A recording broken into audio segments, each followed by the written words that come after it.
Жители столицы указывают на необычную, но очевидную проблему – речь о свободно разгуливающих лошадях по Якутску. Обеспокоенные горожане стали все чаще выкладывать в соцсети фото и видео этих животных практически со всех концов города. Особенно лошадей много прямо в центре столицы. Откуда они берутся, чьи они, не опасно ли это? Что ответили на это в мэрии столицы? Репортаж Юрия Осипова. Центр Якутска словно пастбище для лошадей. Парнокопытные в каждом уголке города. Излюбленное место – площадь Ленина. Всему виной нерадивые хозяева, уверены в городской администрации. Поголовье увеличивается, места не хватает. В итоге фермеры выпускают лошадей в город.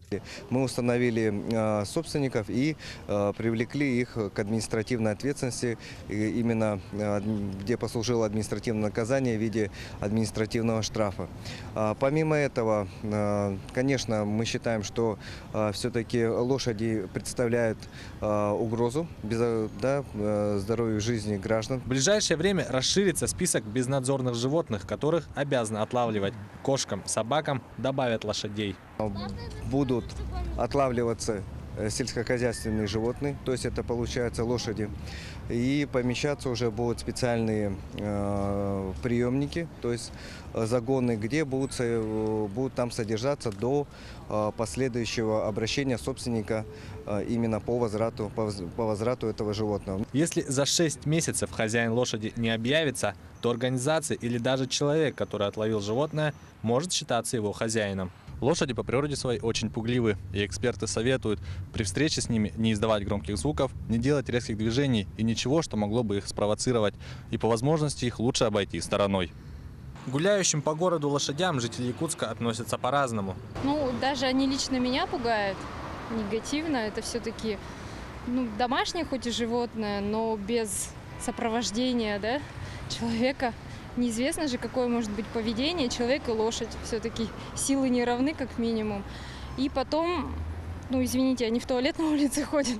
Ты идешь, это даже не эстетично. Все-таки это центр города. Я не могу сказать, что нельзя. А так-то детям, конечно, опасно.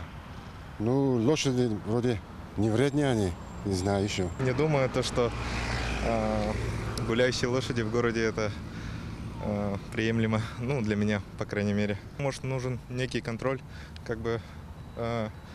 если они уже до сих пор гуляют, это уже сколько дней прошло, неделя, и до сих пор их не убрали, то, соответственно, нужен, возможно, некоторый контроль. Несомненно, лошади, гуляющие по городу без присмотра, несут реальную угрозу. Опасность не только для автомобилистов, но и пешеходов. 11 лет назад 3 лошади затоптали жительницу Якутска. Юрий Осипов, Владимир Павлов, Якутск.